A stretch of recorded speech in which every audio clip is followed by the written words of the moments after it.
We live on a planet called Earth, with so many other animals and plants. We are surrounded by mountains, oceans, rivers, and a beautiful night sky that seems to go on forever. Our planet Earth is amazing, and the universe, wonderful. But sometimes I think people forget to look up. People don't pay attention to the sky. Because of the city lights, many people can't even see the stars and the Milky Way anymore. I remember the day we built our first telescope. Some cardboard, glass, and that is it. We made a telescope to look at the stars. Now that I know more about space, I can understand better how we're all part of it and part of the universe.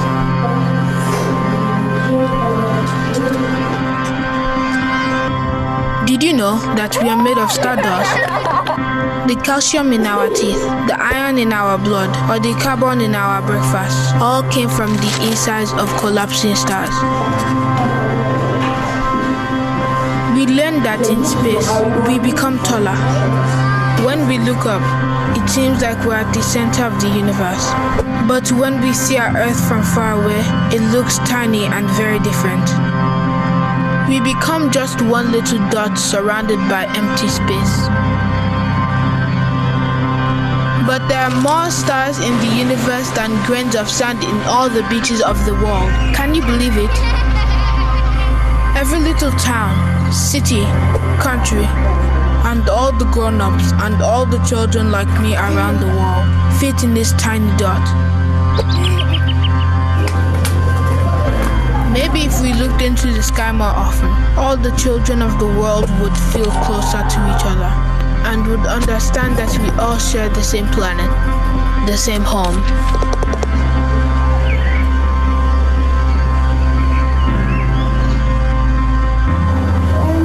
Now that we are more aware of the universe around us, we are excited. We feel that we can reach the stars and use our imagination to explore and be curious about everything.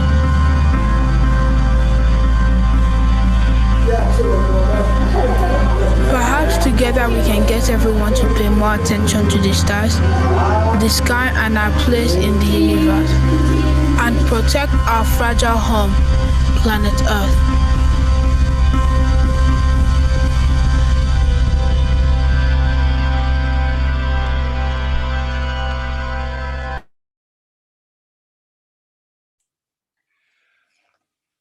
Hello, everybody. My name is George Miley, and it's a pleasure to welcome you all to this official United Nations GA75 multidisciplinary dialogue on astronomy, a unique educational tool for furthering the Sustainable Development Goals and stimulating a global perspective. It's organized under the auspices of a series of events planned by the African European Radio Astronomy Platform. We, the organizers, are the International Astronomical Union, European Regional Offices of Astronomy for Development. It was originally planned to be a face-to-face event in New York, but we, of course, all that has been impossible because of Corona. The speakers to this dialogue are all on Zoom, and there's a larger audience following by YouTube. I think the YouTube audience can also ask questions at the end. The purpose of a UN dialogue is an initiative by the United Nations Secretary General on the occasion of the UN's 75th anniversary, to gather perspectives from the public on global challenges and ideas on how to tackle them. The hope is that on the basis of these ideas, we can realize a better world by 2045, the 100th anniversary of the founding of the United Nations. The rationale for this dialogue is the dangerous era in the history of our planet. And really, boy, oh boy, is it dangerous. As many people have said, the survival of our species is threatened now more than ever. The global threats include, of course, pandemics, but also ethnic conflicts, populism, nationalism, nuclear war, and racism. There's a clear need to stimulate global thinking. And we believe that astronomy has a unique role to play in this. The United Nations toolbox for their dialogues, in which they ask us to report back, has three elements. First of all, we have to ask ourselves, what kind of future do we want to create? Secondly, are we on track? And thirdly, this is the most important part, what actions are needed to bridge the gap?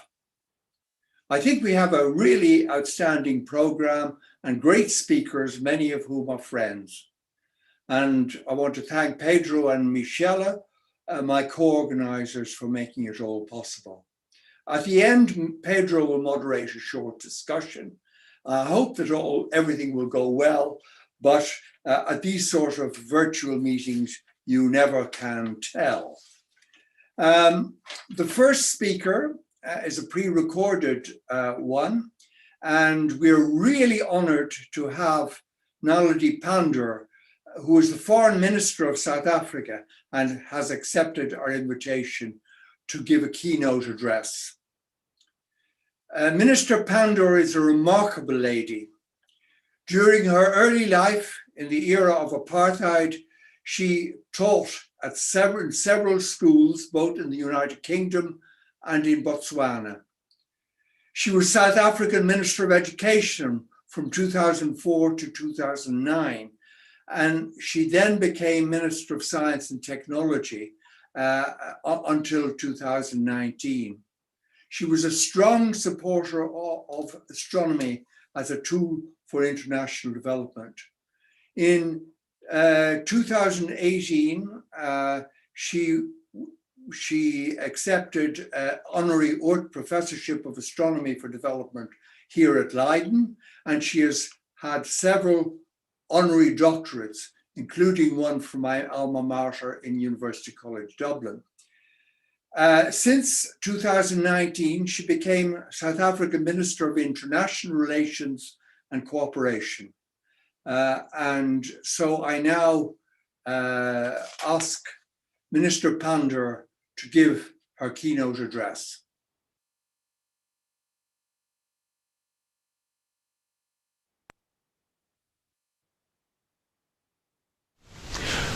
Professor George Miley, Emeritus Professor of Astronomy at Leiden University, Mr. Barry Andrews, Member of the European Parliament, distinguished panelists, ladies and gentlemen.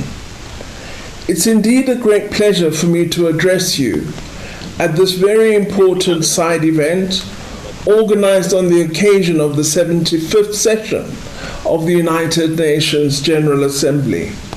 I wish Professor Miley we were meeting physically, but these crises that all our countries are confronted by have caused us to meet virtually in this way. I'd like, in the first instance, to congratulate the International Astronomical Union on this initiative of convening this special dialogue on the role of astronomy as a tool for achieving the Sustainable Development Goals and for strengthening international solidarity.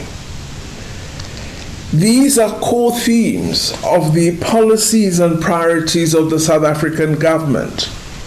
I also value the opportunity to meet again with dear friends and partners of science and of South Africa, such as Professor Miley. I believe it's vitally important to thank the United Nations for allowing a side event of such caliber to take place during the General Assembly. I have always hoped to see much more global science dialogue in this forum, and I'm thrilled that colleagues have put together this gathering. I'd like to highlight 3 reasons why this dialogue is so important from a South African perspective. Firstly, we are convinced that science must feature on the United Nations General Assembly agenda. Secondly, astronomy and related sciences are a priority science mission for South Africa, a mission we have worked very hard to advance. And thirdly, we share the conviction of the organizers of this event that we should harness the immense potential of astronomy to achieve the vision of UN75, namely that of working for the future we want and the UN we need, and in this way reaffirming our collective commitment to multilateralism. During my tenure as South Africa's Minister of Science and Technology, I would often have the opportunity to emphasize that science knows no borders and should not be stopped by any border. Science not only needs international cooperation to prosper, but science also has the immense potential to unite our world. Advancing science diplomacy should thus be a key priority for UNGA 75. The major societal challenges confronting our planet, such as the COVID-19 pandemic, climate change, addressing poverty and inequality, will all benefit from a global scientific response. Science can, therefore, not be absent from the UNGA 75 discussions, and I believe that this side event will play a valuable role in enriching the debates and future work within the United Nations system. I'm also extremely delighted that astronomy is specifically put under the spotlight. As I said, it is a priority science mission for our country, South Africa. It was under the leadership of President Nelson Mandela during South Africa's first democratic administration that we took the strategic decision to prioritize investments in scientific disciplines in which South Africa and Africa enjoyed comparative geographic advantage. In this regard, astronomy was an obvious choice, given our ideal observing conditions as well as access to the southern skies. Astronomy was also chosen for its unparalleled ability to inspire an interest in science, especially among young people. We also recognized the unrivaled potential of astronomy to develop generic mathematical, computational, and other technological skills which would be needed for the African knowledge economy. As a result of concerted effort and investment following these decisions, South Africa today is the proud host with Australia and in partnership with 8 other African countries of the Square Kilometre Array Global Radio Telescope. The SKA, as it's called, will be the world's largest radio telescope. The Meerkat telescope, a precursor to the Square Kilometre Array, entirely funded and designed by Africans, is already performing pioneering science. South Africa is also home to the Southern African Large Telescope, the single largest optical infrared telescope in the Southern Hemisphere. Africa has therefore become an integral and important partner for global astronomy. In 2024, South Africa will therefore proudly host the General Assembly of the International Astronomical Union. Our most important achievement, however, is that across Africa there is a significant and consistent increase in the number of African astronomers graduating from African universities.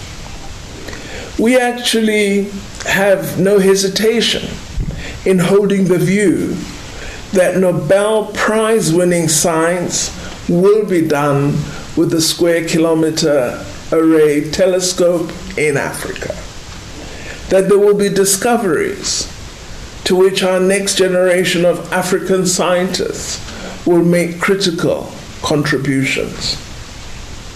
Of course, it would be amiss for me to not also acknowledge the important support we have received from the wider international community, including the International Astronomy Union and the European Parliament, as well as the African-European Radio Astronomy Platform represented in this meeting today.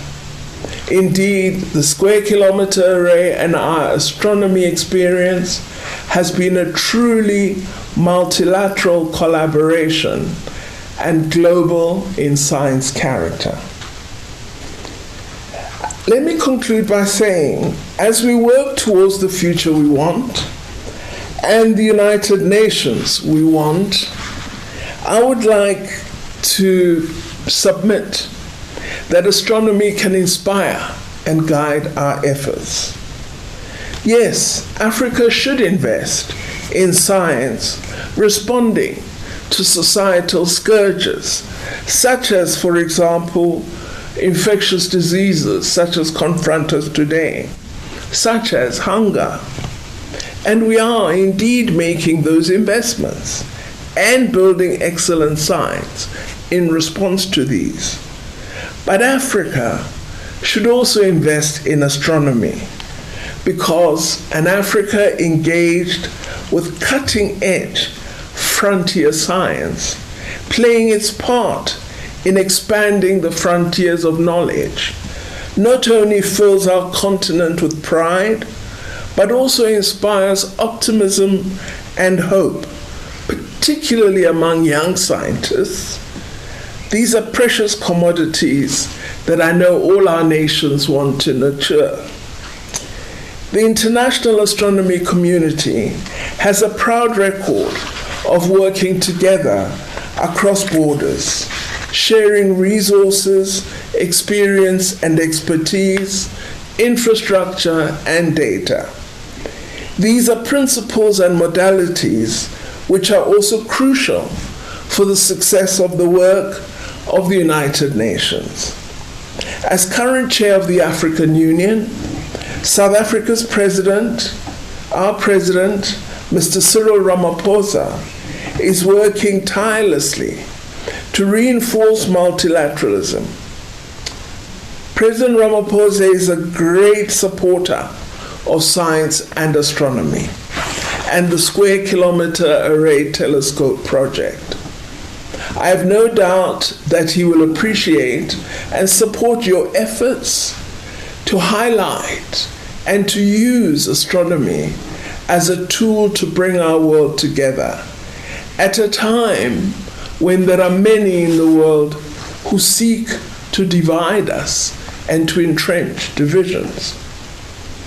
President Nelson Mandela famously stated that there can be no keener revelation of a society's soul than the way in which it treats its children. For the reasons I've stated, investment in astronomy is an important investment in and for our children. I know this from practical experience. Investment in and for the next generation is also at the heart of our effort to achieve Agenda 2030, ensuring no one is left behind. This is an effort in which astronomy can and must play an important part. I thus keenly look forward to the outcomes of this dialogue and to the recommendations that will emerge from it. I'm certain that although the focus is astronomy, an extremely important one, and one that I support, our conclusions that you will share will certainly address all of science.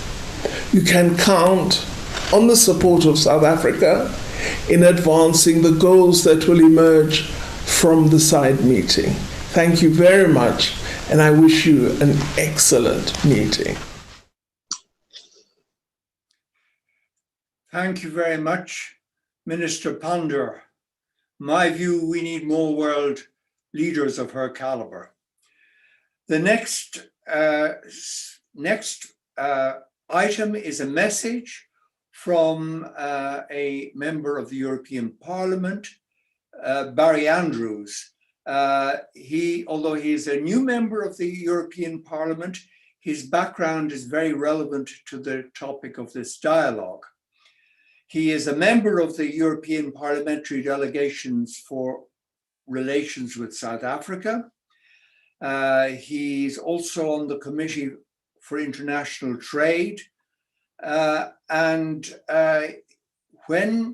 Before he took up his position in the Parliament, he was first of all a teacher and then Minister of State for Children in the Irish Republic. This is very relevant because he introduced a free universal access to preschool education scheme while he was minister. He's also a member of Parliament for the Dublin constituency where I was born and brought up. So I ask Barry Andrews for his message.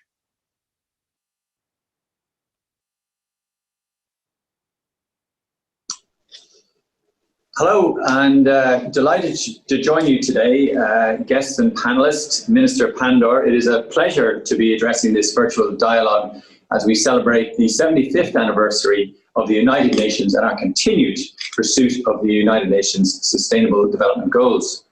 I'm grateful to the International Astronomical Union and the European Regional Office of Astronomy for Development for the very kind invitation. At this important juncture, events such as this are crucial in ensuring that we can celebrate how far we've come in creating a fairer, more sustainable world, but also for highlighting the work that remains to be done. On a personal note, I have a long-standing commitment to the principles of sustainable development. Not only have I travelled quite extensively in Africa and indeed in South Africa, but I took up the role as CEO of GOAL, Ireland's largest humanitarian organisation, back in 2013. My current role as an MEP in the European Parliament, I am a member of the Delegation for Relations with South Africa, and I'm also a substitute member of the Development Committee, where I work with colleagues to ensure that the EU plays its role in ensuring that we can achieve Agenda 2030. So this brings me to the topic of today's discussion. Astronomy, which is a subject I have to admit my knowledge is fairly slim, but I am a firm believer in the role of science, education, technology and innovation in advancing the 2030 agenda.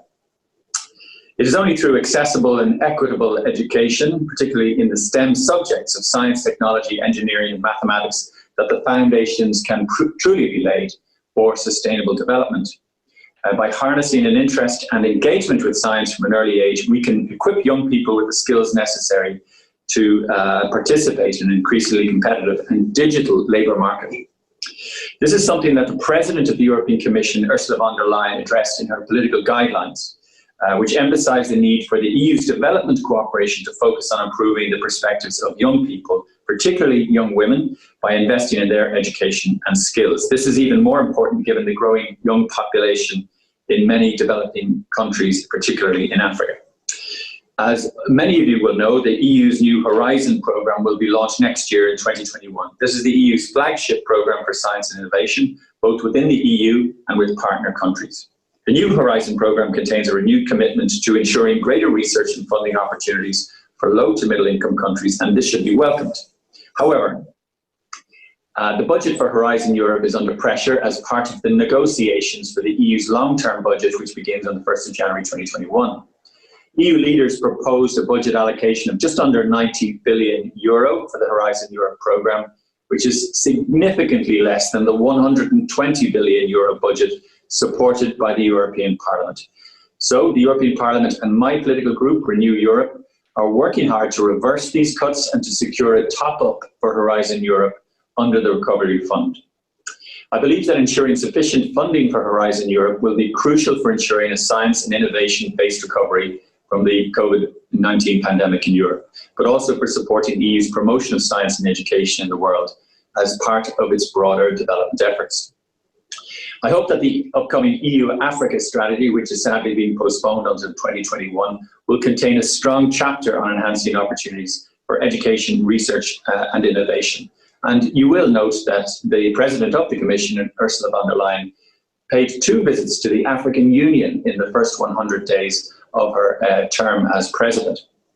Finally, I'd like to say a few words about my home country, Ireland, which has secured a seat on the United Nations Security Council, also starting on the 1st of January 2021.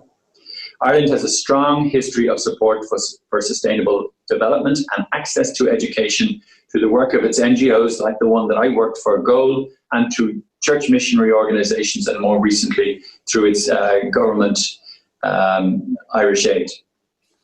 We believe that education not only improves skills and competencies, but it also empowers people to fully realise their rights as global citizens and contribute to addressing global challenges such as climate change, inequality and injustice. Particular priorities for Ireland include meeting the educational needs of children in countries experiencing both protracted crises and emergencies and closing the gender gap in access to education. We hope to bring these commitments and values to the table when we take up our seat on the UN Security Council in 2021. To conclude, fostering opportunities in education for young people is an essential prerequisite for achieving sustainable development. Projects that give young people a sense of global citizenship and an interest in science and technology should be supported and encouraged.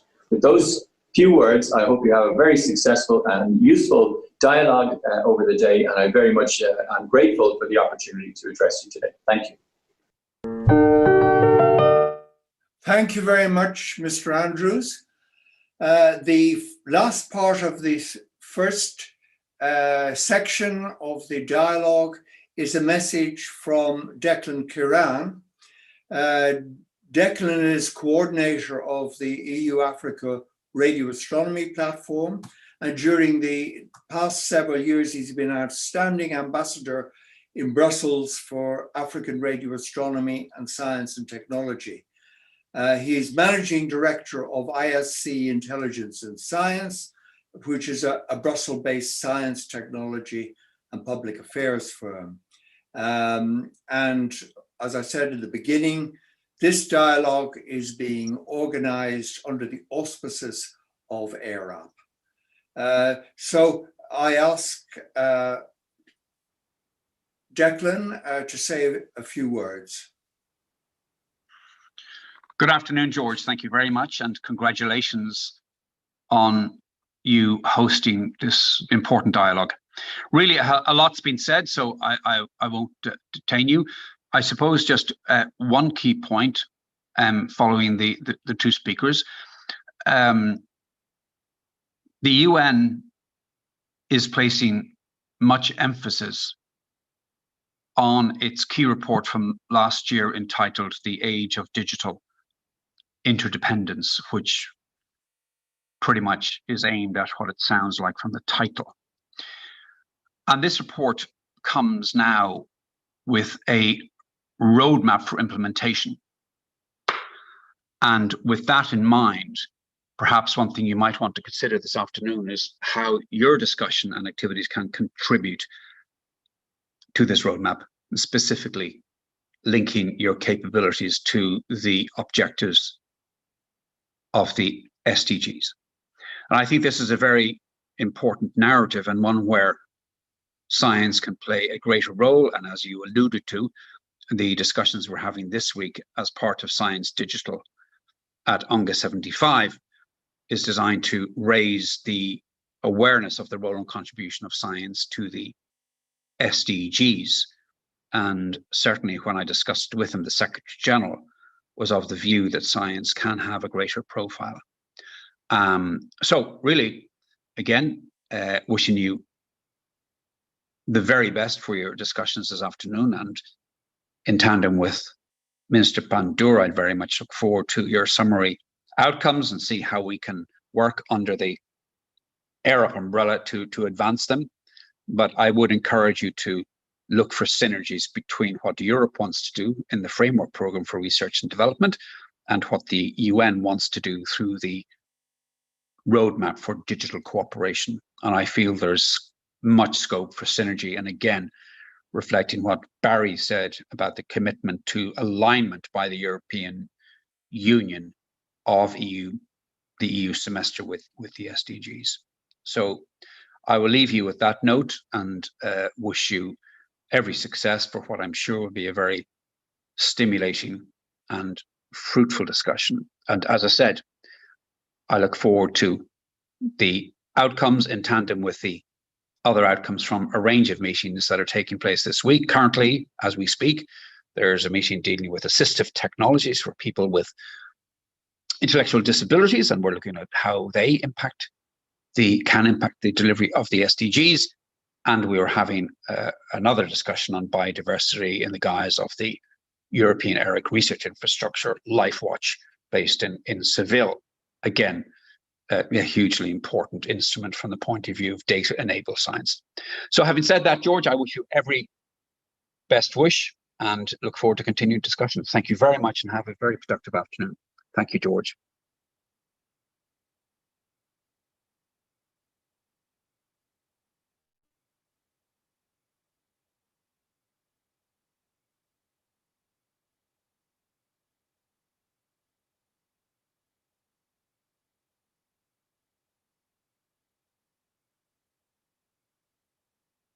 George, you were on mute, I believe.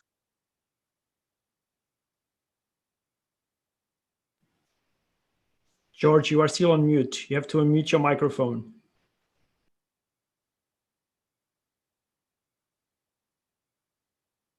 I was muted. You have to start from the beginning. Yes.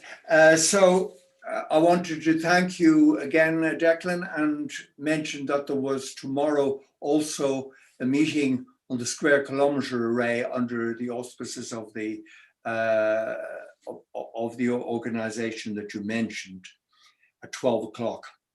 So now we go on to the first of the videos in which children are going to tell you what the pale blue dot vision of the world means to them. So let's have the first videos.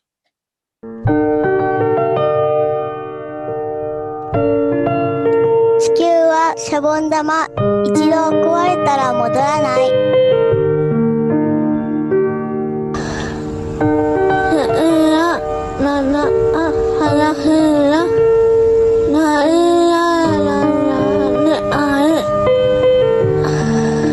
地球大好き。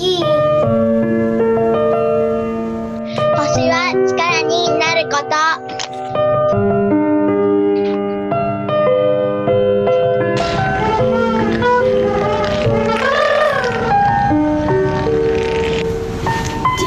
不思議だな。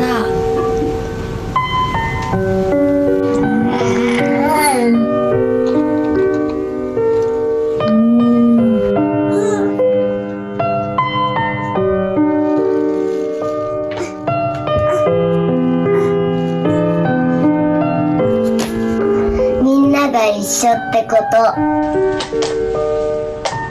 今を生きているという幸せを感じること。僕の地球が素敵でした。地球最高。今を生きる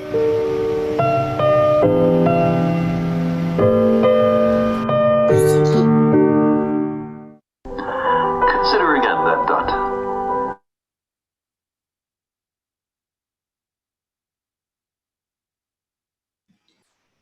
George, you are muted. We now go on to the main part of the dialogue, and there are various speakers. And the first speaker is Kevin Govender, who's been director of the International Union Office of Astronomy for Development in Cape Town since it was set up about 10 years ago.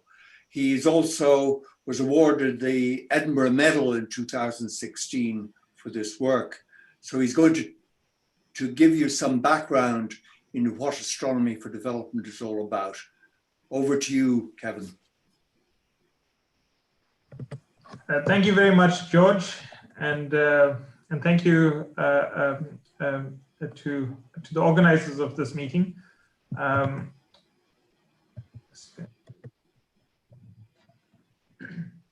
Okay, can you see my screen? Can you hear me okay? Okay. Yes. Okay, great. So I'm going to run you through very briefly the work that we've been doing at the OAD around the idea of astronomy for development. Now, when we look at the world, especially when we look at the world from space, this is a very diverse planet in terms of its geography, but it's also diverse in terms of its levels of development. And this is from the UN Human Development Index. And when we see these maps of the Earth, you know, comparing what we see from space and what we see in numbers, there is a need for us to engage, for us to work together to try to make the world a better place, a more equal place. And this was the spirit behind the establishment of the Office of Astronomy for Development, with the vision of astronomy for a better world. It's a partnership between the International Astronomical Union and the South African government through the National Research Foundation and the Department of Science and Innovation.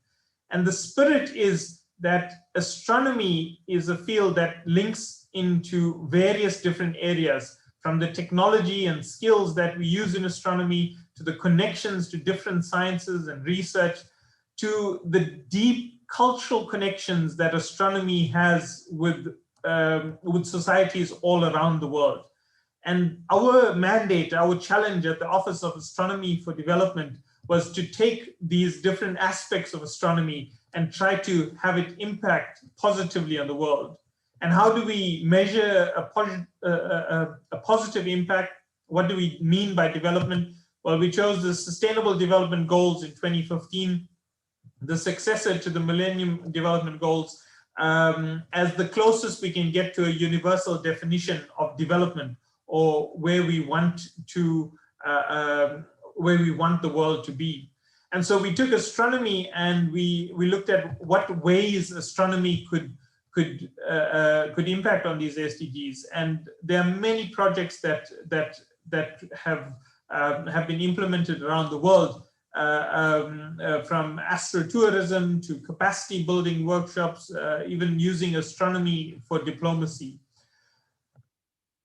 We are a small team in Cape Town that are trying to coordinate a global initiative. But at the core of the structure of the OAD are our regional offices. These are offices with at least one full-time equivalent in different parts of the world. And the idea is simply that there's no way one office in Cape Town can know and understand how astronomy can impact in different parts of the world. So this is the core structure of the Office of Astronomy for Development, is having these regional offices that focus on a particular geographic or language region. We also have several partners, and these partners come from across fields, from the social sciences to the development economics, to the space community, and of course our professional astronomy communities. And the idea with these partnerships is that we work we bring something to the table and we find partners that have the other skills, the tools that we can work together so that it's not just astronomy, but more, as Minister Pandor said, a broader science for development. So astronomy, in this diagram, astronomy forms one part of many sciences, and all these sciences have different tools that can be applied to different aspects of research and actions, and those actions will impact on the Sustainable Development Goals. So in the spirit of science for development, astronomy brought together various sciences in January this year to look at how science as a whole can impact on development. And this was in partnership with the International Science Council. Now, getting back to these Sustainable Development Goals and how astronomy can play a role, we've sponsored a number of projects across the world with funding from the International Astronomical Union, projects dealing with astrotourism, using astronomy for socioeconomic development, astronomy for diplomacy, astronomy to reduce inequalities. We've targeted refugee communities, indigenous groups. There have been projects looking specifically at capacity building, from coding, big data skills, outreach to underrepresented groups, trying to inspire people from all around the world, but also people with different abilities. We've had a number of inclusion projects. We've had workshops in various parts of the world. We've funded projects dealing with infrastructure or instruments. We've had research support and exchange programs. There's been projects dealing with art and astronomy, media and communication, and a number of teacher training projects. All in all, through the International Astronomical Union, there's been 159 projects, 850,000 euro that have been spent between 2013 and 2020.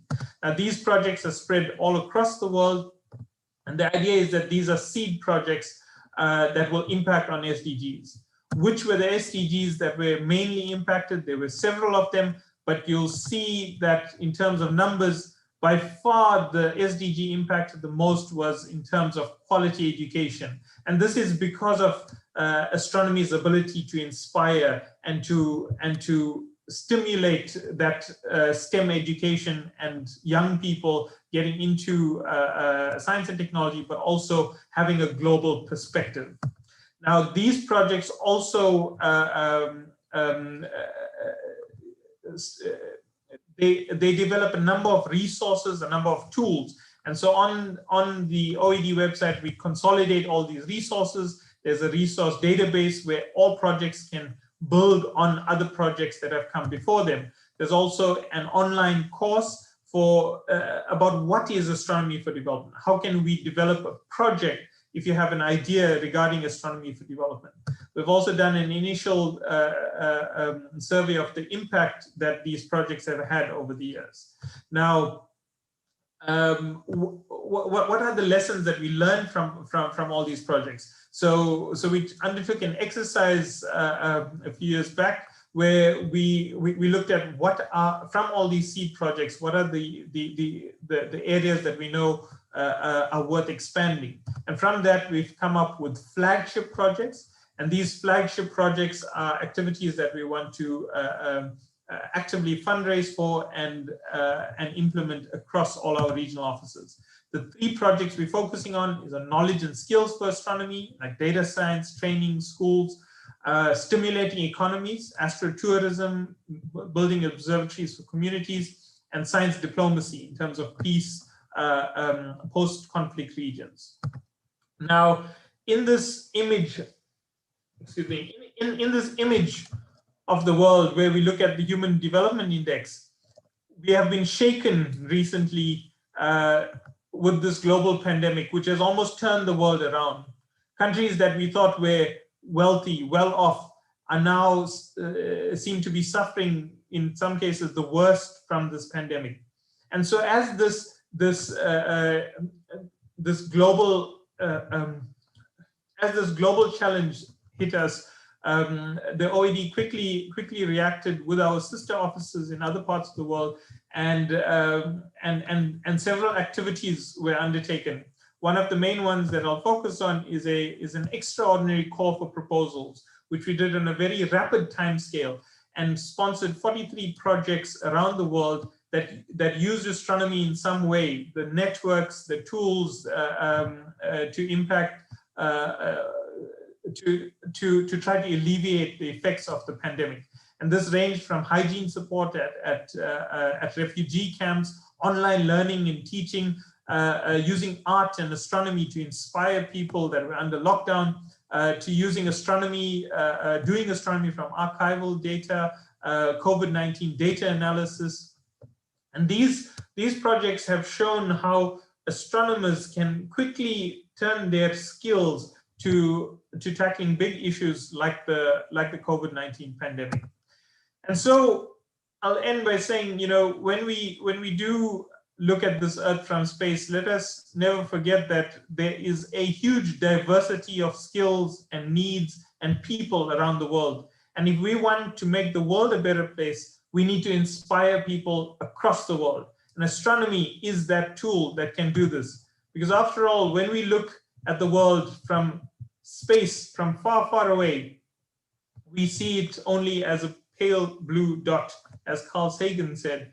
And it does not make sense in this view of the Earth that we do not think of ourselves as global citizens, and that we as a united humanity can make the world a better place. Thank you very much. Thank you very much, Kevin, for this talk. The next speaker is Michelle Willebrands, who is the project manager of our European Regional Office. Michelle is an astronomer who spent several months at the OAD in Cape Town before taking over her present position.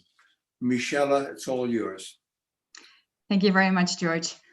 Hi, everyone. Welcome and good morning or good afternoon, depending on where you are. Very nice that you're all tuning in from all across the world. So I want to talk a little bit more about one of the projects of the European Office of Astronomy for Development. But first, what we do altogether. So as any of these local offices, we try to contribute to the UN Sustainable Development Goals in our own region in Europe, but also globally, try to connect this network that we have of astronomers and facilities worldwide. So we're building this community in Europe, astronomers, but also those with expertise relevant to development issues. We try to simulate human capacity building. Like Kevin explained, all across the world, young astronomers are building skills that they can use within academia, but also beyond. And thirdly, and this is why I want to highlight the rest of the presentation, we're trying to use astronomy to build more inclusive societies. We mainly try to do that through pale blue dots. Now, as Kevin explained briefly, this is one of the flagship projects of the International Office, where we try to use astronomy to celebrate our common humanity, to really unite people everywhere. Through this flagship, we want to develop guidelines and consolidate the best practices of initiatives that already exist all across the world. And Kevin already briefly mentioned Carl Sagan, and I think this quote belongs in any presentation about astronomy trying to deal with these kinds of education. Look again at that dot. That's here, that's home.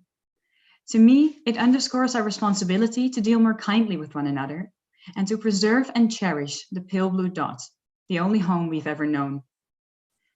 And this quote encapsulates both aspects of what makes astronomy so special in education. It can unite people, and it can get those people together to protect the Earth, to protect our home. So this is exactly what we try to do through the Pale Blue Dot project. We try to promote global citizenship and universal solidarity, and we try to raise awareness about how fragile our planet is and the need to protect it. And of course, we also try to attract children to STEM fields, to science, technology, education, and mathematics. So the Pale Blue Dots, of course, we link this to the Sustainable Development Goals. Through these objectives, we advance mainly SDG 4.7 to ensure that all learners acquire the knowledge and skills needed to promote sustainable development and global citizenship. But of course, it also heavily contributes to the SDG 13 on climate change. And in the meantime, we also try to foster SDG 16 to foster a culture of peace. And of course, build on SDG 17, building partnerships for the goals. As any project related to development, we need a lot of expertise on board from a lot of different fields, and these partnerships are crucial to the goals. So in short, but I won't expand much on this because the next speaker will do that in more detail, the project will target young children. Young children are key in all of this. When you reach people young, there's still a lot of time to change how they see the world, how they see each other, and that is the next generation that will have to tackle these development issues. We also try to focus on underrepresented communities, those communities that don't always have access to STEM education. This project will also need to be a research practice setup in multiple countries. We already have a lot of wonderful initiatives all over the world. A lot of you are running education projects that do quite similar things, but we don't always manage to consolidate the best practices. So we try to build this evidence base through Pale Blue Dot. And we try to also tailor it to local cultures everywhere to see how things can work best everywhere. So we are developing lesson plans, hands-on activities, and we all try to do it together with teachers because they know their audience best, they know their learners, and they know what works. So this research component is quite special and quite important to see how effective this type of education is and how we can improve over the next years. As I said, this will create an evidence base, but that can only happen if we have this multidisciplinary research consortium. Early this year, the Pale Blue Dot photo turned 30 years old, and on that occasion we celebrated, but we also already started off inviting experts from different fields to get the necessary knowledge included for this research component. But the rest I'll leave to Cecilia, who is after this. So thank you very much, and I hope you enjoy the rest of this event. Thank you very much, Michelle. And our next speaker follows on from your talk, and that is Cecilia Scorza, who's a Venezuelan astronomer. She's an expert in astronomy for education, and over the years she's made many innovations in using astronomy to inspire young children. She's the coordinator for public outreach and school contacts, the Faculty of Physics in the Ludwig Maximilian University of Munich, in Germany. Go ahead, Cecilia. I think after Cecilia's talk, we have another of the children's videos. Thank you very much, George. I'm very grateful for this invitation and to have the possibility of presenting preliminary ideas of the educational materials for the Pale Blue Dot project. And I will start by mentioning that they will build upon the Universe on the Box. These are open resources that we developed some years ago in team, members of the Universe Awareness Program, and that were adapted, modified, and are implemented in more than 60 countries. And to describe the spirit of universe awareness, our goal was to broaden the mind of children worldwide, starting with what they can observe directly at the sky, going through the solar system and the Earth belonging to the system, to the Milky Way and beyond. And if I had to resume universe awareness, I should do that with two words: think big, have big dreams, and become inspired. And the photos of these children of all around the world show you the excitement and interest for universe awareness and the universe in the box. These are kids, girls and boys engaged in a lot of activities around the Earth, around the planets, around the spacecrafts and the Milky Way. However, we think that it is time to turn our eyes to our home planet and to remember the words of Carl Sagan and the Pale Blue Dot picture. And in doing so, we will try to develop beautiful materials, and on his memory, we will just fit them into a storytelling where he will turn onto Uncle Carl and having a nephew called Pete with a very close friend of him, Tammy.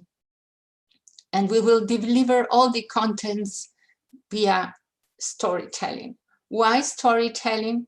because it's part of the traditions of many non-Western countries. Storytelling offers a context to kids, to children, and then they put together a lot of ideas, of dialogues, of all what they explore with the models and the contents that we are offering them. And also, it is important for the teachers. It makes their work easier to deliver the contents if they tell a story. So we will be focusing on the advancing the UN sustainable goals, like development of fostering a global citizenship feeling via peace and solidarity. We will focus also in education, and we will be fostering the development of the scientific mind via inquiry learning. And we will also be strong in climate action. And we will just transmit to children the necessity of acting together. And of course, we will be fostering gender equality. Each of the children taking part of this program will receive a personal invitation to join the program and to help Uncle Carl, Pete, and Tammy to find out the nature of this tiny pale blue dot on the card, on the invitation card. This will be done with four models. The first one will be focused on understanding the pale blue dot pictures and the messages from space, from the astronauts that had the luck to look at our Earth from space. And these scales models foster abstract thinking, mathematical and physical skills. And I'm showing you an example of a scale model of the Earth and the Moon. And when you unroll it and the child stays at the side of the Moon, they can cover with a thumb the whole Earth. And this is just what Jim Lowell experienced during the Apollo mission, 240,000 miles away from the Earth. And he wrote, "I put my thumb upon the window and completely hid the Earth. Just think, over 5 billion people, everything I ever knew was behind my thumb." And we will recreate with these materials, these experiences and feelings of the astronauts. And of course, by placing the planet models in a scale distances, children will be able to travel to Mars, to Saturn, and beyond Pluto, and look back and understand all these sets of pale blue dot pictures.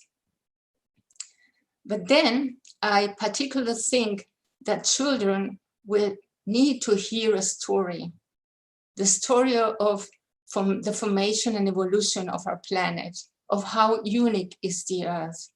And they will hear, once upon a time, there was no Earth, there was no moon, there were no planets and no sun. There was only a cloud full of gas and dust. And out of these dust grains, the Earth evolved and formed. And we will encourage little kids to look beneath their beds and to observe the growth of dustlings. This is like the Earth looked like 3.5 billion years ago, bunches of dust grains just gathering. And we have a lot of stories to tell them, how the moon formed, or how the Earth being dried at the beginning transformed into a wet planet, into a planet with water due to the asteroids that brought the water to its surface. So I think that telling this story is really important to understand the uniqueness of the Earth.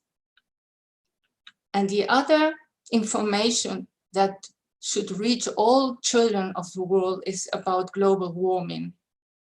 What's happening with our planet? They will hear that the natural greenhouse effect is important for life and for the habitability of the planet, because without this natural greenhouse effect, our Earth would be a snowball. But humans have been pouring and producing a lot of greenhouse gases, such that the heat of the surface of the Earth doesn't escape to space, but a part of it is remitted to the surface. So the Earth is becoming warmer and warmer.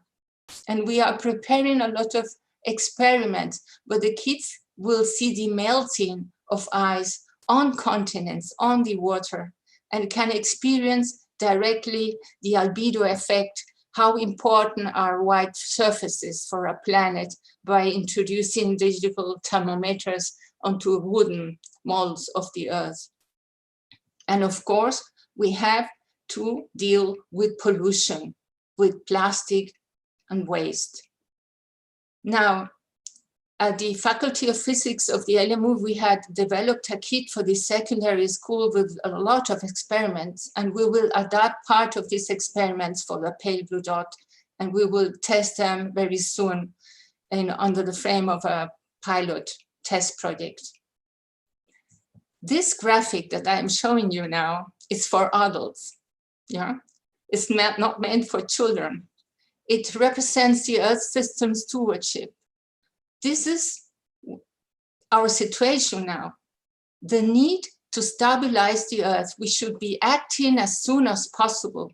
We have to reduce emissions to avoid the Earth falling down under this scenario of a hothouse Earth. We have to really redirect the path of the Earth and stabilize the Earth. And this is a joint endeavor. We have to joint efforts. And this brings us to a model 4 of the materials, climate action. And instead of becoming depressed and annoyed, we have to tell children a positive story. And unfortunately, we are faced now with a dilemma. We have to split children into those living in industrial countries where the emissions are produced, and they should learn to reduce the emissions, to consume less, to reduce flights, mobility, to consume less energy. Instead of that, they should play by recycling toys, and they will focus and shoot the focus with their families and their whole countries to develop the green power, the solar energy. So I hope that these kids will understand what it means. Less is sometimes more. On the other side, we have children in developing countries. They will be suffering a lot due to climate change. And we have to approach as soon as possible many teachers in these countries, such that they engage with us in the development of the materials. We have to build networks. We have to foster twinning between schools on both sides of the world. And we have to give them the pale blue dot educational materials for free. And I would love it very much if we could take this kit that we sent to Venezuela. There are families there without any electricity during months, and many families receive this kit. It's a solar bulb with a solar panel, and you can charge your mobile phone with that. And I would love to include this in the pale blue dot kit, because solar energy will bring us together at the end. The whole Earth will need to develop solar energy as a source of energy. So we are thinking and doing a lot of plans, and we'll divide the educational materials for those for educators with a box, a handbook, and a block with the called stories of the pale blue dot and an estative to tell these stories. We won't use beamers.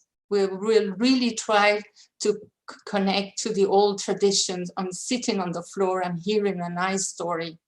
And on the other hand, we would love to give each child a booklet and a backpack with models that they have built and cut and pasted on the school, such that they bring this message at home to their neighbors and to their community, such that children become pale blue dot ambassadors. So I will end saying, yes, I believe that the pale blue dot project will foster the development of global citizenship. We will be able to make children and others think global, feel global, act global. But we have to make sure that we awake dreams that could become true, and that the educational systems offer them what they deserve.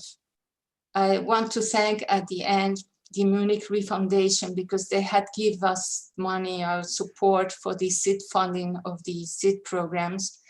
And I invite all teachers of the world to join us. Please contact us, we need you. Thank you very much. Thank you very much for that inspirational talk, Cecilia. I think this may be the time for one or two more videos of how the children see our pale blue dot.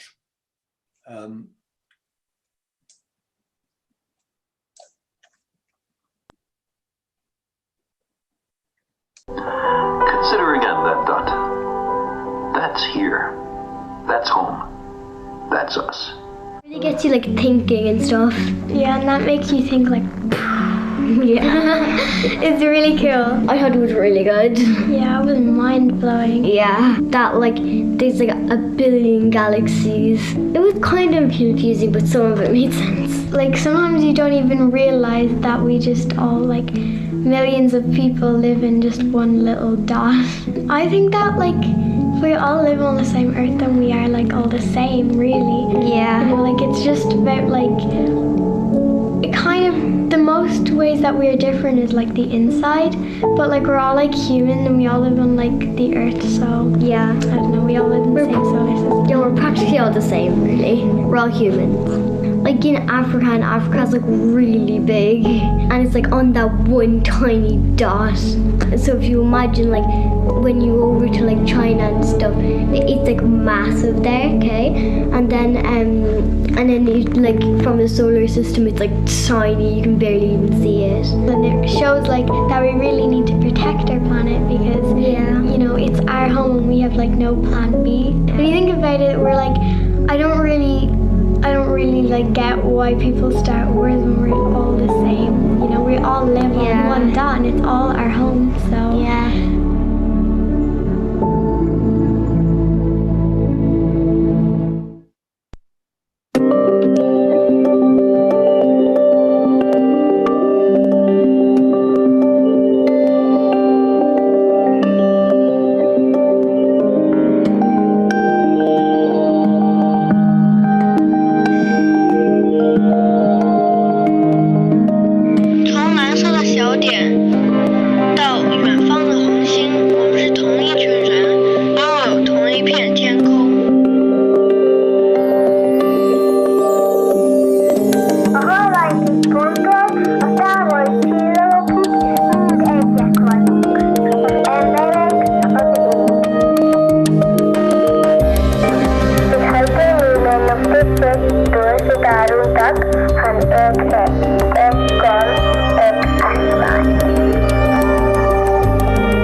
From the pale blue dot to the distant stars, we are one.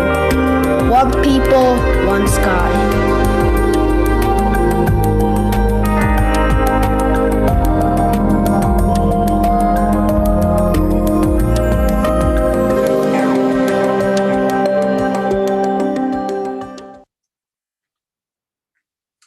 So, as Cecilia said, we need to think big, but we're scientists.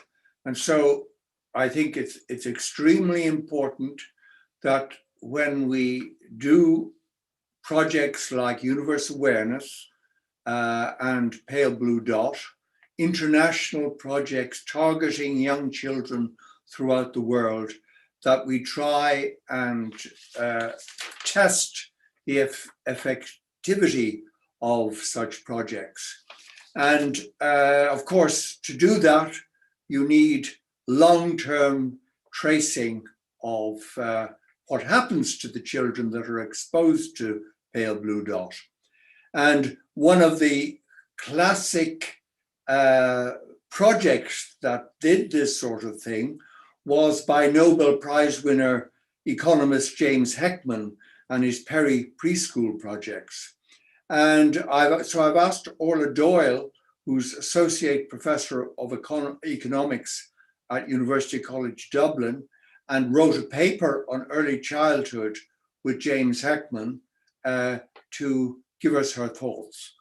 Orla, please take over. Thanks, George. Okay, I'll share my screen. And okay.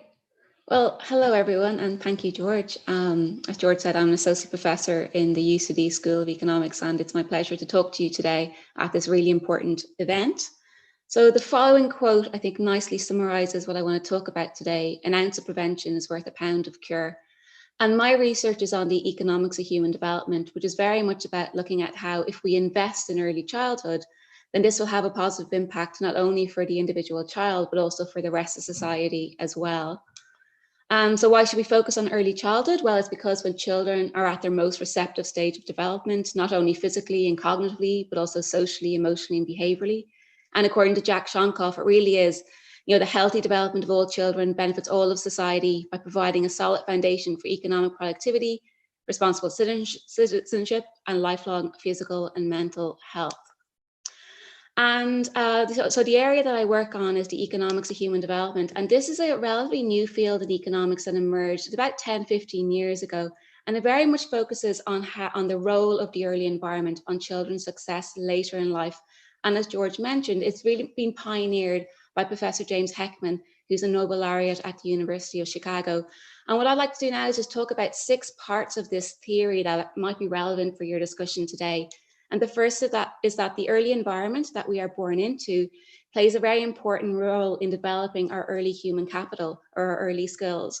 And these early skills are important because they influence our outcomes later in life. And we know that they're a critical period for developing certain skills. So unless we develop the right skills at the right times, it becomes much harder for us to develop them later in the life course. We also know that there are socioeconomic inequalities in children's skills, so that children from more deprived families typically have poorer skills. But there is positive news. We also know that early intervention programs to promote children's skills and abilities can be effective, and they're much more effective than later remediation. And not only are such programs more effective, we also show that they're more cost effective. So now I'm just going to talk about these 6 points in a little bit more detail. So the first is that the early environment conditions that we're exposed to plays a very important role in the evolution of our human capital. And here I'm conceptualizing children's human capital as including their cognitive skills and their socio-emotional skills and their behavior. And we now know that this nature versus nurture distinction is obsolete, and that our skills and our human capital is very much influenced by our innate factors. So we inherit certain skills and abilities from our parents. But we also know that the environment also plays a very important role in forming ourselves.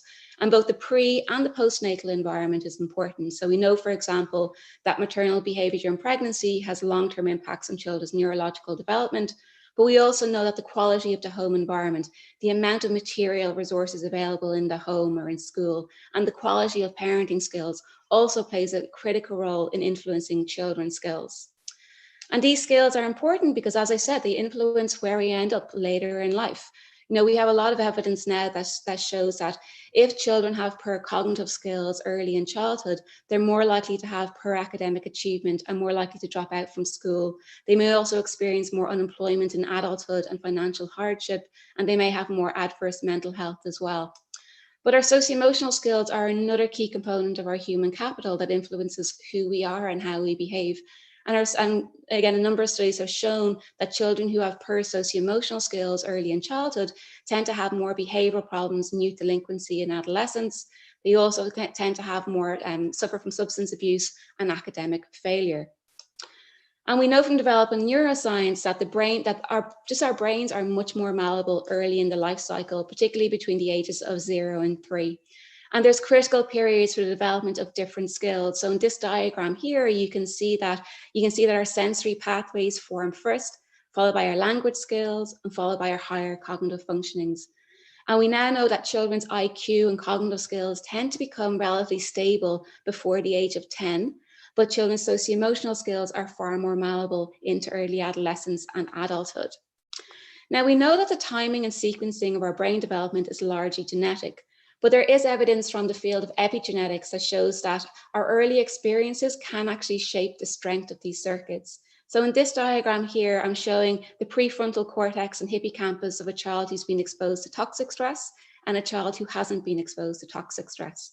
And here, toxic stress are pretty severe conditions like being in chronic poverty, child abuse, child neglect. And what this diagram here shows is that the children who've been exposed to toxic stress have fewer neural connections, and they also have more damaged neural connections as well.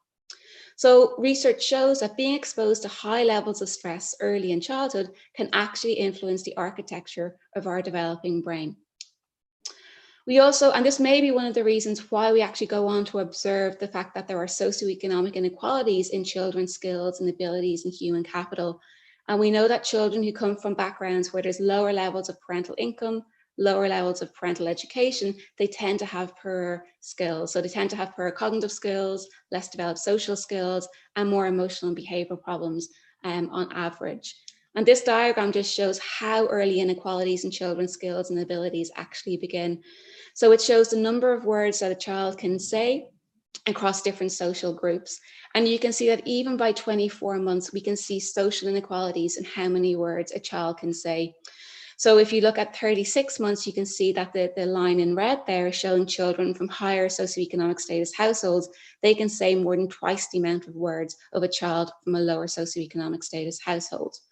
However, it's not all bad news. As I said, a number of studies have shown that actually targeted early intervention programs that intervene with disadvantaged children and families can actually be a very effective way of trying to reduce social inequalities in children's skills and basically set these children on a better path in life. So early childhood intervention programs are any type of program that provides an enriched environment to young children, typically from disadvantaged communities, but not always. There have been a number of different studies now that are tracking the long-term impact of early intervention programs on children's knowledge and skills. And they have found to be effective in a number of different domains, including improving the children's academic achievement, their behavior, but also their economic outcomes in adulthood, like their wages and whether or not they're dependent on social welfare or not. And as George mentioned, probably the most famous early intervention program is the peri-preschool program. So this was a program that was started in the US in the 1960s, and they took 123 African-American children and they randomly assigned them to a treatment group and a control group.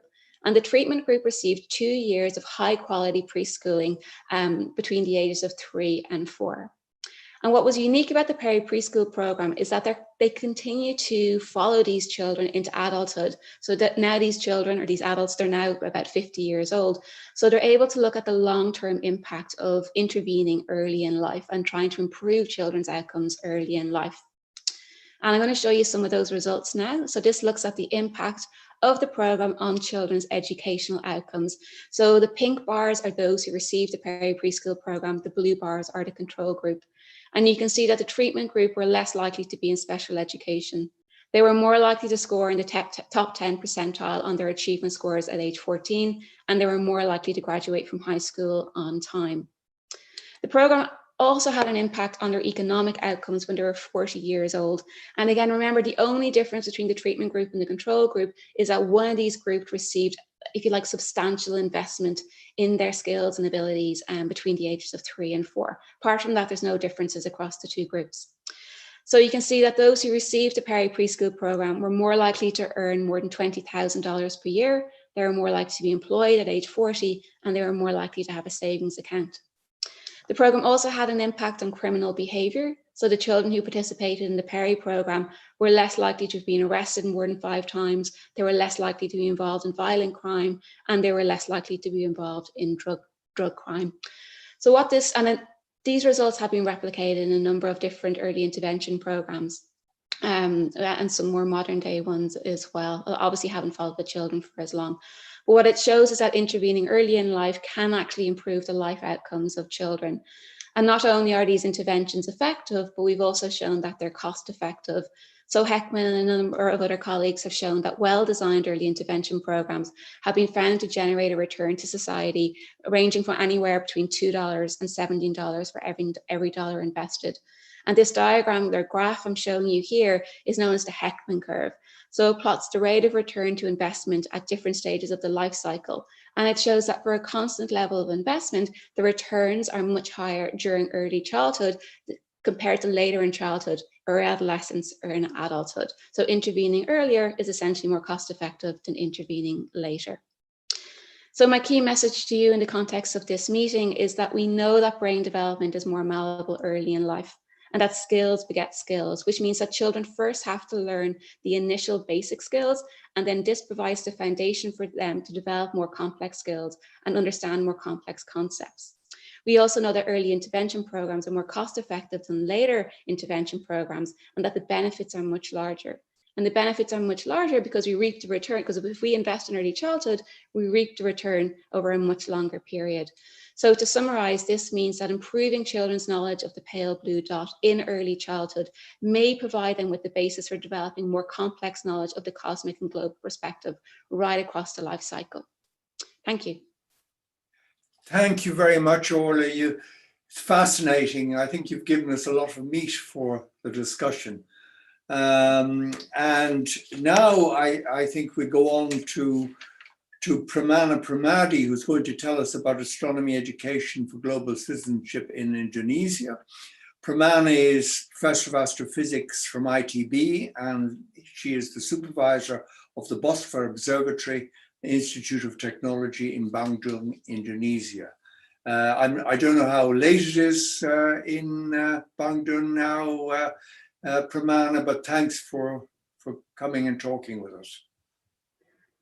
Thank you very much, George. It's always a pleasure to get together with you. And thank you very much for including me in this really wonderful dialogue we all need to have. And but indeed, thank you for inspiring all of us with this lovely project, the Pale Blue Dot, and of course the universal awareness that you will start. So I'll share my screen.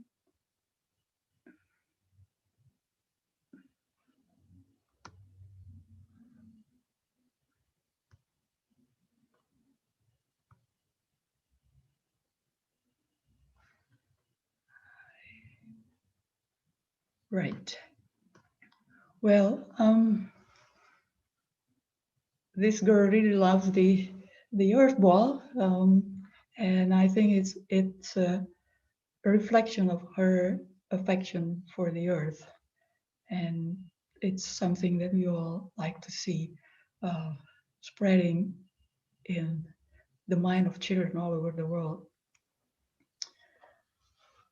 With this, I'm trying to illustrate the subtle power that astronomy offers to our mind. It's a unique way to reflect upon our existence with any observable environment that we have access to. And astronomy keeps pushing our boundary of this environment to bigger and bigger areas, such that we now know where we are within a larger space. And this is just a quick picture that shows you where we are right now and where we are on Earth. And Earth is Pramana, I'm not sure if you can speak a little louder, if possible. Okay, is it better now? Thank you. Yes. The Earth is just one of the bigger planets in our solar system. And the sun, the head of our solar system, is just one of the hundreds of billion other stars swirling around our galaxies. And the galaxy itself, or Milky Way, is just one out of who knows how many galaxies there are in our universe. And if we combine the science of the heaven and also the science of Earth, we might be able to reconstruct our history. And we have a pretty good idea of what existed and what had happened before we humans roam about the Earth. And this reflection is very powerful and very deep, that we all return to Earth with a much deeper appreciation, with a longing to know better about our Earth, because it's so unique, it's so special. We don't see anything like Earth within all the objects that we have seen in the universe. So this kind of reflection is easy for us, perhaps for adults, but it's very interesting, very curious. That is the videos that we have seen shown that children are also very perceptive about that. And children has innate sense of altruism, and we have seen that, we have heard them seeing how they could identify very easily with one another, and they're so easy to share all the goodness that they're enjoying with other children.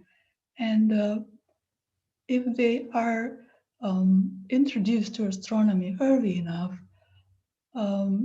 they would have an idea how the world works. And for example, I'll give illustration on two particular things that we all living beings need, water and energy. They will understand that actually if it rains, if it snows, we're not getting additional water. It's just natural cycle. And that makes them think that, oops, I'd better be careful with the way I use water, because some other kid somewhere else might be not having enough of it, not even to drink. So it's understanding of how water came about on Earth, how difficult, how tedious, how long it took for water to be able to for us to consume. It's a very, very eye-opening, not to children, but to adults as well. But children has a way of relating it to compassion, and so this is something that I think introducing the pale blue dot early enough would not only make them understand how the Earth is, but also giving the critical thinking, the empowerment of rational thinking to strengthen the empathy that they already have inherently. So the same idea with energy, with light, with the sun as the source of all our energy, the sun rays that make us see. If somebody, it's very interesting to see how the revelation about the sun. I heard from children, for example, oh, wow, I could see your face now. Do you know that I could see your face because the sun shines on your face and the light rays reflect to my eyes? And it's just the idea of light, the idea of having the sun being the source of it. It's just interesting. They are not that separated from the sun as such, because they're using sun's energy, sun's light to go about with their activity.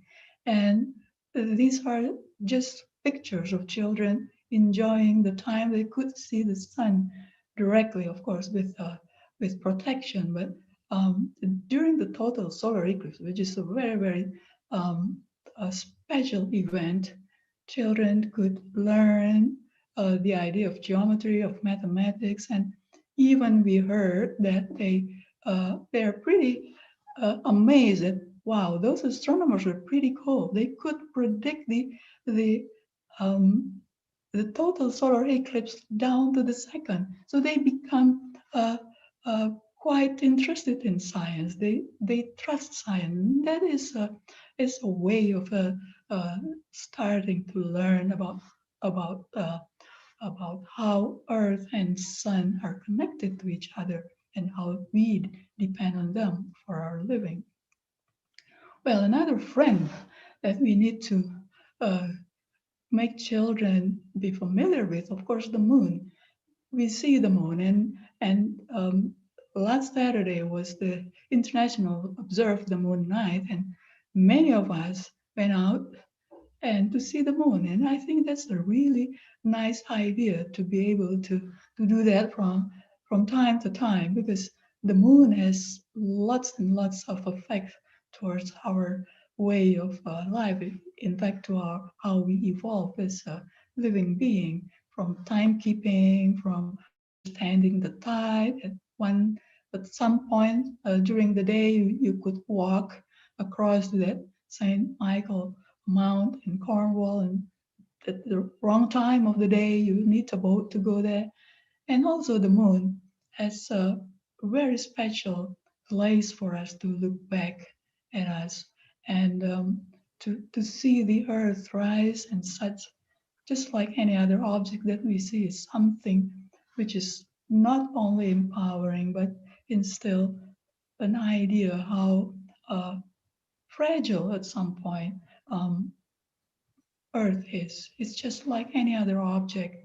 It's like any other object, but for us, as we are living there, it's extraordinary. So having the universe, understanding the universe, is a huge mirror, a vast, beautiful mirror upon which we reflect. Even children understand that we need to keep our sky dark, because that's the way we could see the stars. Because through the stars, by looking at the stars, looking at other planets, we see ourselves. And in fact, these children in Timor, with whom we get along very well, they said they are ready to be the ambassador of the dark sky protection, because they said, if we can't see the Southern Cross, we'll be lost. So we make sure that the Southern Cross is going to be observable all the time. So thank you, George. Thank you very much, Pramana.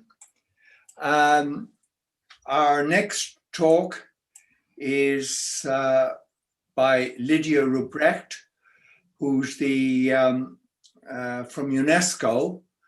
As you know, UNESCO is the United Nations Educational, Scientific and Cultural Organization, which is actually an agency of the United Nations, and it's aimed at promoting world peace and security through international cooperation in education.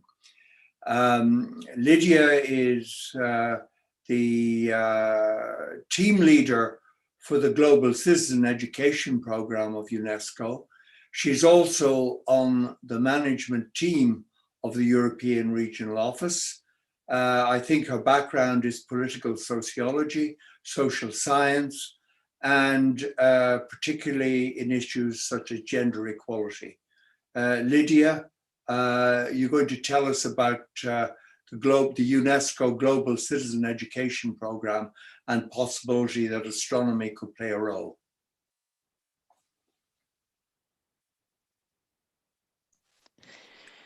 Thank you very much, George.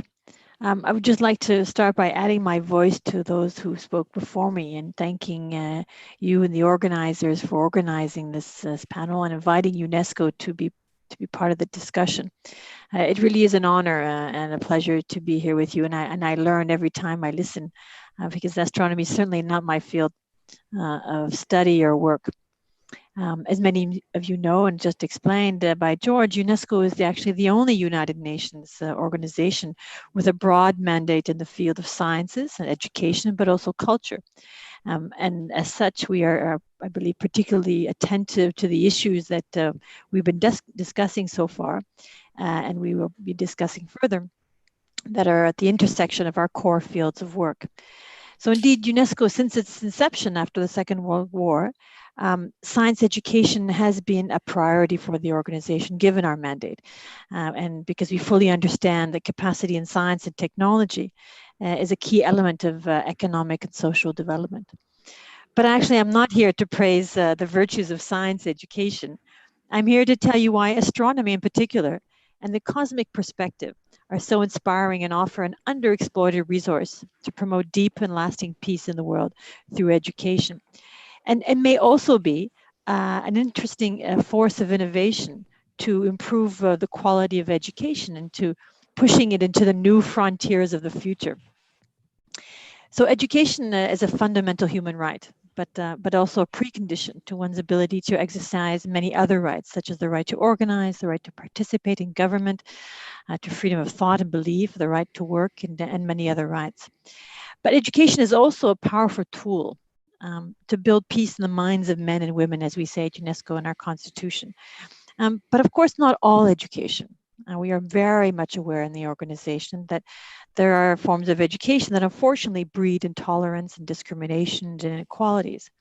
Only education of good quality, which is designed to develop the relevance, are designed to develop knowledge and skills and values and attitudes and behaviors among learners throughout life that enable them to contribute to the world in constructive ways and to actually engage in the world to build a more just and peaceful world, can we achieve this type of transformation.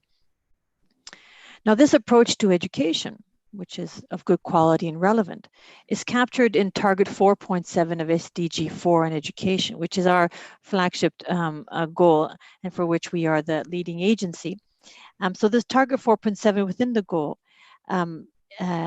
covers what we call global citizenship education, or GCD. But the name and acronym is actually not very important. In Europe, we would be calling it, for example, global education or competencies for a democratic culture. Or in French, we would say l'éducation au monde et aux autres. In the Arab states region, I have heard countries refer to it as education for shared universal values. In Western Africa, we use the term education for a culture of peace, for example. So whatever we choose to call it, it boils down to an approach to education that gives us a profound understanding that we are tied together as members of a global community and that our challenges and destiny are interconnected, and so must be the search for solutions to our common problems. So this is a beautiful idea that many have already spoken to, that uplifts the soul. However, it is a huge challenge for pedagogues, a huge challenge for educators and parents as well. How to foster the sense of solidarity among or within children. How to nurture a 10-year-old child's sense of belonging to a global human community, sharing a common destiny without her feeling overwhelmed and disempowered. How do we foster understanding and critical thinking about global and very complicated, even local issues, and the interconnectedness between what is happening locally and globally among a group of 15-year-olds that are only concerned with their group of friends and very little beyond that? How do we help learners develop into, later on in life, into responsible and engaged members of their community, building peaceful and sustainable societies, which is our awesome goals? And I think parents and teachers around the world are struggling with these questions on a daily basis. And teachers in particular difficult conditions where they have the added concern to have to address these issues with an overcrowded curriculum that needs to be delivered. So how do we embark learners on that journey of self-exploration that we've described so well before me? And that brings them to appreciate their place in the world. And though we are all very different in many, many different ways, the diversity that children observe from their own experience is their strength. And we are, above all, one people sharing one planet, as we saw also in those lovely videos. Now, these learning objectives can be attained through the use of very effective pedagogies that help establish meaningful connections between what a learner essentially experiences firsthand and the learning process. As described just now by Orla, change begins at an early age, ideally in a way, but it's also when she or he is awakened to a new reality and made aware of facts about their lives that they were not aware of before. When learners understand that others around the world also share in that condition and that they're affected by that awareness that they have come to realize. And when there is that cognitive and that emotional connection, we put a child in a position a little closer to behavior change. Now, this is easier said than done for a teacher, And we're always looking for tools and instruments. Now, thankfully, there are many encouraging examples around the world. They're showing the way forward. And this is partly what we do at UNESCO, that we try through our program for global citizenship education, as we work to identify and collect these effective pedagogical and educational strategies in order to make them available to countries. We also help countries implement these measures and to support their efforts to reform their education systems to be more relevant to our world, ensuring that education for sustainable development and global citizenship education is mainstream. Now, I think here you're starting to see the connection between astronomy, the cosmic perspective, and global citizenship education. We can connect the dots. So one such example of a pedagogy that brings a child through that process of transformation and awakening is, of course, around the pale blue dot picture. It is a wonderful platform to promote the cosmic perspective, and down the road, this awareness that they are part of a common human community. Now, by changing our perspective on our place in the world, a child gains a new outlook on themselves and others. And they see our planet as a shining blue dot in a galaxy of stars, and then suddenly see our world differently. And it's that moment, that trigger and change of perspective that we seek as teachers. We build connections with those that we may have otherwise seen as resolutely different. Now, the learning, however, cannot stop there. The pale blue dot is only, though powerful it may be, a trigger for transformation. It is a platform that must lead learners to develop a sense of solidarity and compassion for those that are seemingly different and distant, following a building block approach that was described and progressively by Orla. Of course, there are other approaches that can also nurture that self-exploration. And for example, we also speak about arts education or whole school approaches. But to be honest, there are very few tools such as the pale blue dot picture that can be easily integrated in a lesson, and not a science class, but in a language course, as a literature class. And at the same time, have such a power effect to alter a child's perspective in such a significant way, which would be otherwise very difficult. Now, the pale blue dot picture provides the opportunity to bring together three key dimensions of learning that are known to bring about deeper learning about peace and nurture a sense of global citizenship. Now, they've been mentioned before, but I'd just like to reiterate them because they are really true to building this notion of citizenship at a global scale. For three dimension, cognitive, social, emotional, and behavioral. At a cognitive level, it's about fostering multi-perspectivity. It is very difficult to be feeling that one is part of a global community without that sense, which means acquiring analytical skills and, of course, developing skills in visual processing in our contemporary and connected digital world. So multi-perspectivity. And then there are the skills that are acquired through social and emotional learning, developing self-awareness and a sense of belonging to common humanity and fostering solidarity that is also very powerfully triggered through exploration of the pale blue dot picture and experience. And finally, the behavioral dimension, which maybe is the aspect that requires the intervention of a teacher to make that picture and that process lead to actual engagement. But I've seen through the tools that were presented by my predecessors just now, how that is actually being done in classrooms. But it is just as important. It's about inspiring conversations about how to preserve and protect our beautiful pale blue dot, which we call Earth. So from an awareness, moving into action. And it is the most difficult, also challenging task for teachers and educators. So in our complex and highly connected world, education systems have to do more than develop skills in reading and writing and numeracy, which is often the best we could hope for in some contexts where education systems are completely dismantled. However, education systems have a broader remit to foster informed, engaged individuals able to make empowering decisions in very complex and fast-changing environments for themselves and the well-being of their societies and our planet throughout life, and increasingly so. So for UNESCO, this can be summarized in ensuring the following 4 pillars of learning are ensured, and I think that are reflected in the type of work that's being done by the astronomical community here. Learning to be, learning to know, learning to do and learning to live together. But I'd like to talk to you about a fifth pillar that is now emerging in our organization. As we come to terms with human-caused changes to the planet and face the possibilities of fundamental transformations in social organization, humanity needs to devote attention to one more question, which is, what do we want to become? Knowledge and learning are, of course, the core of transformations in human minds and societies, and an excessively powerful vehicle to imagine a new future. So learning to become is therefore for UNESCO's our new frontier and our fifth pillar today in the coming months, which invites us to become something we have not yet become. Now, this is not what astronomy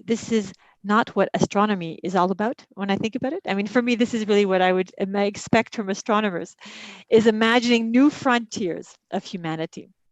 This is also why I see in the cosmic perspective offering inspiring opportunities for global citizenship education. So this is the message that I take away from the Playa Blue Dot picture. Thank you very much.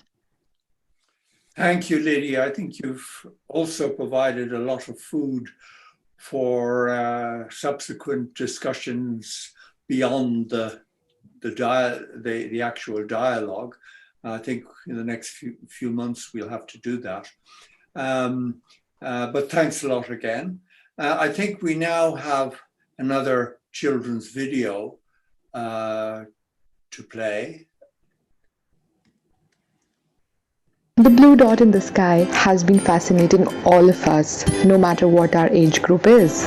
So here in India, we approached some kids, and the stories that we have got are really, really amazing.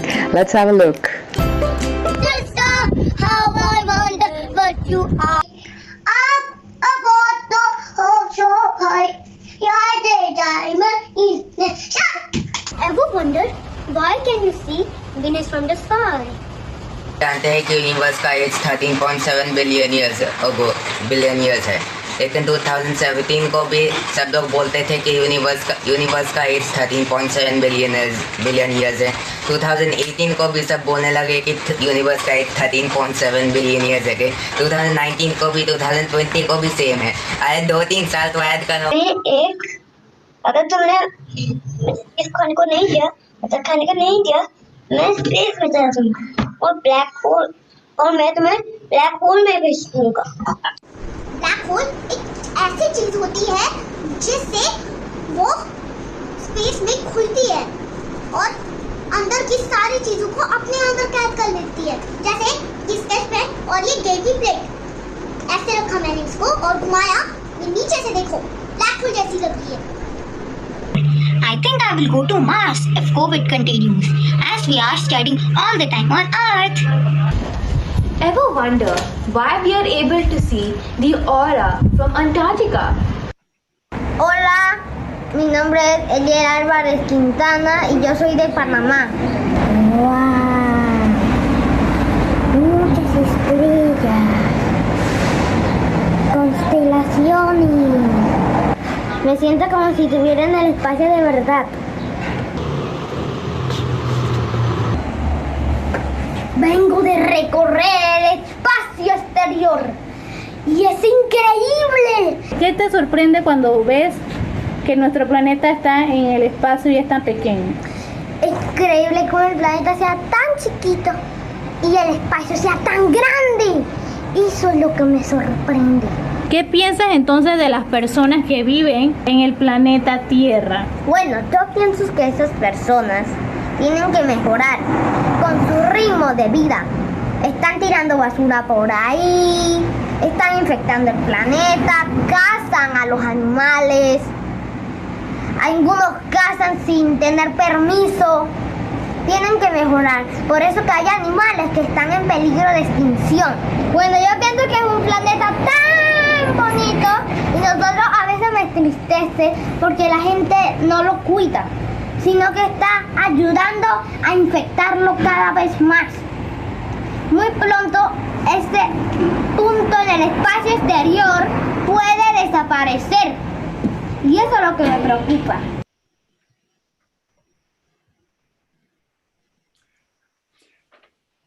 So that's what it's all about. I now want to introduce our last speaker before the discussion, and that's Evine van Dishoek, who is the president of the International Astronomical Union and our own valued professor of molecular astrophysics at Leiden. Mentioning all the prizes and awards she's got would take more than the allotted 5 minutes, so I'll just let her rip. Evine, again, it's all yours. All right, thank you very much, George, and thanks to you and your team for putting together this very interesting program that we have seen here today. I want to thank all the speakers. I've been listening, and some fascinating talks and really very inspiring to hear, especially also thanking Minister and Professor Pandor for her keynote speech at the beginning, which was incredibly inspiring. As president of the International Astronomical Union, I would like to say a few words here at the end to sort of conclude, summarize and wrap up. And basically also try to see where do we actually go from here? What will be the next step? I realize that some of that will be discussed in the discussion, which will happen just afterwards, but let me sort of give some ideas as how to go there. So the International Astronomical Union, the organization of all the professional astronomers, was founded actually a little over 100 years ago. And so last year we actually had the opportunity to think back and reflect on what our topic, what our subject, astronomy, has done for society over those last 100 years. And of course, it's not just the last 100 years, it's much more than 100 years. Some of this inspiration has been with us from the very beginning that society start looking up at the sky, then still much more less polluted than it is today with all the lights that we have around us. So we had more than 5,000 activities last year, but the final one was really very dear to my heart. And that was actually the Pale Blue Dots project that happened earlier this year, just before the lockdown. So we were very lucky that this event could still happen. It is sort of a pilot for something that could be rolled out much more generally over the coming years globally. But even just through the 100 years activities, we were already able to organize 500 events in over 50 countries where we talked about global citizenships and environmental awareness. So it shows that it can be done, and it has a lot of traction with society. Now, Kevin touched already on the importance of astronomy, on the SDGs, especially the quality education. That's, of course, something where we can contribute enormously. But also the big data that come in there, and that basically feed into many other of the SDGs in one way or another. And so continue to strengthen that will be very important. Now, it has been said already, we need to think big. And how do we scale up what we have heard today and all the activities that are already ongoing? And here is where I think our network that we have built up through the IAU over the past decade, and in which George has certainly played a fundamental role in getting that organized. But also I'm thinking of UNESCO, which of course has its own enormous network across the world. But we have these networks. We have these networks with which we can roll out these programs. We now also have the Astronomy for Education office, and that is also building up its network, which is of course linked with the development network across the entire world. So we have the infrastructure in place. So now what we need to do is really try to harness indeed that unique aspect that astronomy has, that the fact that astronomy, especially for the children, and again, we have seen in this talk, especially the talk by Orlando, about how important it is to target children early in life in the first few years. And this is where astronomy, and that has been demonstrated through many of the beautiful videos also that we have seen, this is really where it inspires curiosity in young children, optimism and hope. Those were Minister Pandor's words that we heard just earlier. And why is this important for society? Because then, the children will become curious. We saw the evidence that also then they're able to do much better later in life. And that is curiosity by itself is already a driver for innovation. And that's, of course, what our society needs in order to tackle the major challenges that we are facing at the moment. So let's indeed harness the power of these images. These are the images that are easy to understand, that capture the imagination, the Earthrise from Apollo 8, and then of course the pale blue dot that we saw over here and that are so beautifully worded by Carl Sagan.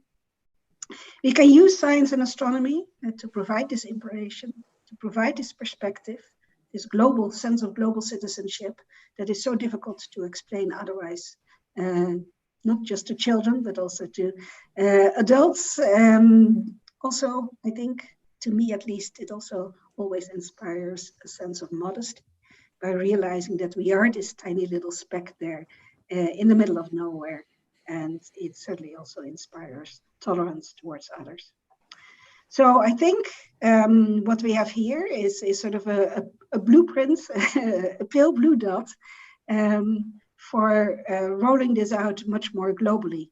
And I hope that this session here of the United Nations will sort of provide a way forwards to scale this up and roll this out much more globally, and in that way contribute to a better Earth. Thank you very much. Thanks very much, Evina, and thanks for your support. I think we've overrun a little bit, but I think we can go on with this discussion past the nominal end time of 4 o'clock. I hope we can go on at least until 4:20. And I hand it over to Pedro to moderate the discussion. Thank you, George. And I will also take this opportunity to ask all the speakers to turn on their cameras and microphones, and so we can have a bit of a discussion. And since we are really running out of time, I will go directly to the questions that we have from the audience. We had more than 200 people following this seminar on YouTube. So a large number of people were following your super interesting and super inspiring talks. I think we learned a lot, but I think above all, we have now very specific guidelines on how we should proceed in terms of theoretical frameworks, policy frameworks, but also practical frameworks. So I really appreciate all the contribution from all the speakers. So without waiting too long, I will ask a question to Kevin. Kevin, are you there? I hope so. Yeah. Okay, great. Yes, I can hear you. So my question, the question comes from the audience, from Rex Vincent, and it's very much about this call that you had for the COVID-19 emergency call for projects, because the question is about how can we still promote astronomy to children, especially in school environments, despite the pandemic. What kind of approaches that can we have, especially for the children that don't have internet access? No, that's a great question. This is something that we've really struggled with, because we're used to sort of engagements with children, and children themselves, especially young children, they are used to interacting with their friends and playing in close contact. And during this pandemic, it's really broken that. So we've had to reimagine how we do things.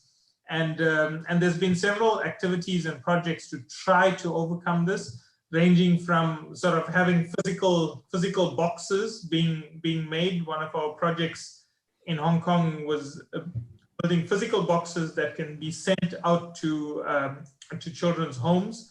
to having radio programs, so where children can listen in on the radio and interact in that way. But by far the biggest was to try to get children to access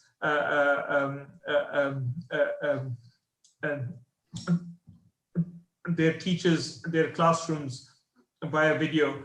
And in places where the internet was not available, you know, I've seen interesting setups where people still have children gather but sit in large circles, socially distant, and try to play games at a distance. But this really is a challenge, and there have been different ways that people have tried to bridge that through TV, radio, and physical boxes.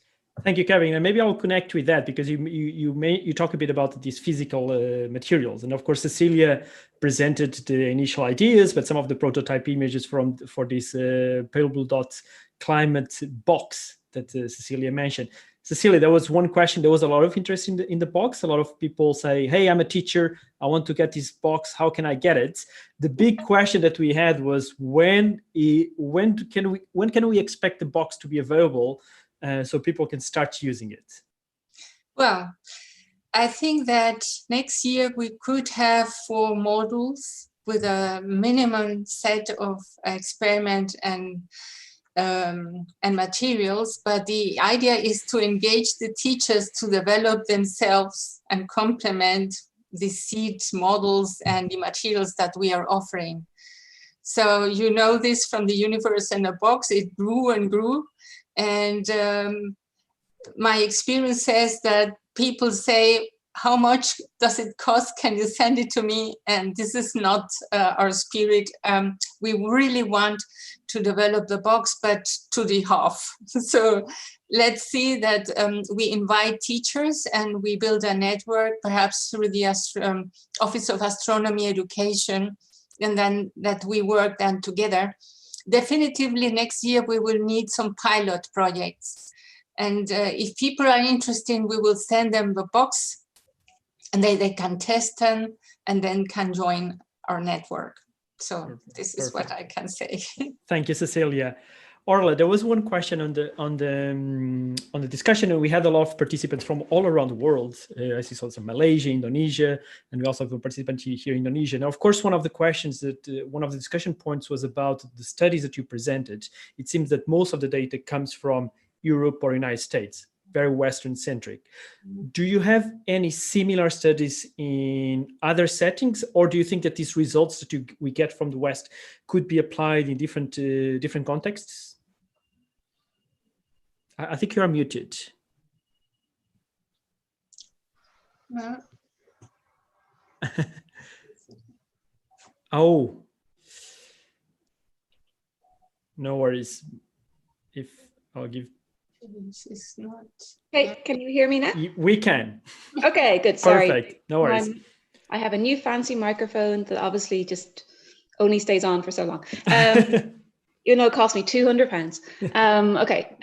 Yes, there are a lot of studies actually are emerging from developing countries. So most randomized controlled trials of early intervention programs originally were conducted in the US. But after the US, actually developing countries have the most randomized controlled trials actually in this field. We actually have hardly any that's ever been conducted in Europe, apart from the one that I'm running. It's one of the few in Europe. So we have a lot of evidence now from developing countries. However, those studies have all started much later than the peri-preschool. So they haven't actually followed children up into adulthood because they only started maybe in the last 10, 15 years. So we don't have any long-term evidence, but the short-term evidence shows that these types of early intervention programs are also effective in developing and emerging economies as well, in terms of improving children's cognitive skills and socio-emotional skills and health. So a lot of the interventions in developing countries are around improving health outcomes. So yeah, there is a similar field that finds similar results in other countries. And I think it's because the fundamentals of children's development are fundamental. You know, how children develop physically, emotionally, cognitively, it's the same brain processes that are happening. So supporting children around that is universal. You know, you need good quality materials, but most important, you need sensitive caregivers who provide, you know. I think your microphone, your fancy microphone, is failing again. Sorry about that. No worries, no worries. It's back. Maybe it's dying. Yeah, it's dying. Maybe it's the battery. Yeah, so the answer is yes. Perfect. Thank you, Arla. I think you give a very hopeful message as well, that we can really use these early interventions really to change a few things. Lydia, let's go. There was some, I think your talk was also very well received. There was some comments, but most of the people were feeling that clearly UNESCO has put together an incredible framework, especially for this global citizenship. How can we approach it? And I think I really like it, the way that you present also the different perspectives from different cultures. But I think most of the people were that were following YouTube were asking, what can I do now? What after I turn off my YouTube, what can I do? Do you have any recommendations for what these educators, researchers, people connected with policy, what they should be doing to really make sure that we achieve the goals that we have? I know that's a big question. I'm sorry. It's a huge question. It's a huge question because UNESCO is a large organization, and we have recommendations for young people, for researchers. We have recommendations coming from all different directions. I wouldn't know where to begin, but personally, I work in the field of education, so the education system, and so we deal with curriculum planners and educational planners and teachers, and we build their capacities, and we talk about effective pedagogical skills, about saying that learning is also out of the classroom and how to create connections. So if you're a teacher, I would say you need to, or a researcher involved with students, universities, understanding learning as a holistic process. And I think that to build that awareness, and this is what the Pale Blue Dot does, is that it makes a connection between the real world and learning. And I think that that is a major shift that I think needs to be digested by the education system, because the rules of education are such that it's quite a conservative institution traditionally. And it's hard to, for many good reasons, probably certainly to have children leave the classroom and to go into the real world, to observe the real world. It's not always possible for security reasons and for other reasons. So it's about creating connections within the real world. So those are things that a teacher can already do. And as an individual, citizenship is nurtured long beyond the formal education system. There's a lot of opportunities online now, and there's that we are seeing emerge a whole new field of engagement for young people and adults as well. We talk about fan activism. We see about leaderless leadership, that new ways of engaging the world without necessarily joining in a very formal way, a party or an association or a group, and taking part in change and putting an end to hate speech or inequality, etc.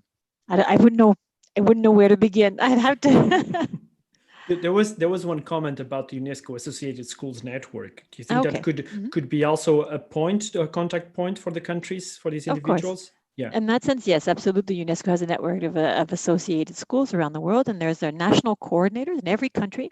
There's one coordinator that is our counterpart for all the associated schools, and they're usually linked to the UNESCO National Commission for that country. And that person accredits the schools. There's a file that's submitted, and schools and then want to participate in the program, join through also the Associated Schools program. Okay, that's excellent advice also for our teachers. Maybe they want to turn their schools into a UNESCO school, so it's very, very interesting. Pramana, maybe I'm going to ask you for the last question, last comment. You presented some interesting experience from the field in the island of Timor, which is a different island from where you are based. Now with the pandemic, how are you keeping contact and doing activities with this school community in the island of Timor? Yeah, thanks, Pedro. Well, we've been thinking very hard about that. Our observatory has been under lockdown issued since March, so we are close to public visits. But we're keeping in touch actually through this Zoom or other internet facility with our local facilitators in Timor and elsewhere. So we're keeping our relation with training and sending materials for them to relay them to the people back in the remote region. So our local facilitators are in the university in Kupang in Timor, and we've been with them since 2014. Since we have a collaboration with them. So with this team, we work together. We prepare the teaching material here, and so we work with. So I look forward to learn from Cecilia about the materials, because we like to quickly adapt to our needs here, to our local context, and then have them ready to be delivered. And of course, we need to have training on the delivery method as well. It's not just material, but the delivery and because we're relying more and more on this local facilitators. They're not only in Timor, but also in Sulawesi, in Sumatra, and also in the areas where you think it's an urban, but they've got children who are in unfortunate situation. So basically, keeping contact with the local facilitators, because they have a way of communicating with the schools and local teachers. Perfect. Thank you. I think we're going to end here. I think it's already 4:10. I would like just to quickly explain what's going to happen next. This is only the beginning for some of us. This is, as you know, this is part of the, I don't know if you can see my screen. Most probably see the other screen. Let's see. Okay. Can you see? So this is part of the United Nations 75th General Assembly, and this is one of the dialogues. And the United Nations has asked us to provide a final report from these presentations here today. So in the next weeks, we're going to work on a very short report. It's going to be 1 or 2 pages, and that then we'll send to the United Nations as requested.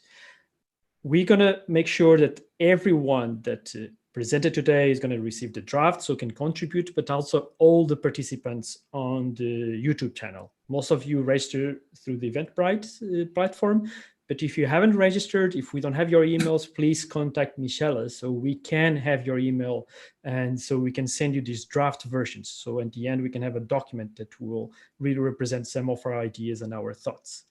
And with this, I'd like to thank everyone, especially also George for being the main organizer, for chairing this session. Also Michelle for being in the organizing committee and putting together the technical aspects of the program, and to all the speakers and everyone that participated also on YouTube. Thank you so much. And I'm sure that you're going to hear from us. And this was just the beginning. Thank you. Have a great day. Bye. Thank you. Bye. Thank you very much. Bye. Thank you. Thank you. Bye-bye. Congratulations. Thank you very much, everybody. Please stay well. Stay and keep well. in touch. Are you going to play some more children's videos? We don't know, George. I think we're going to finish here. Okay.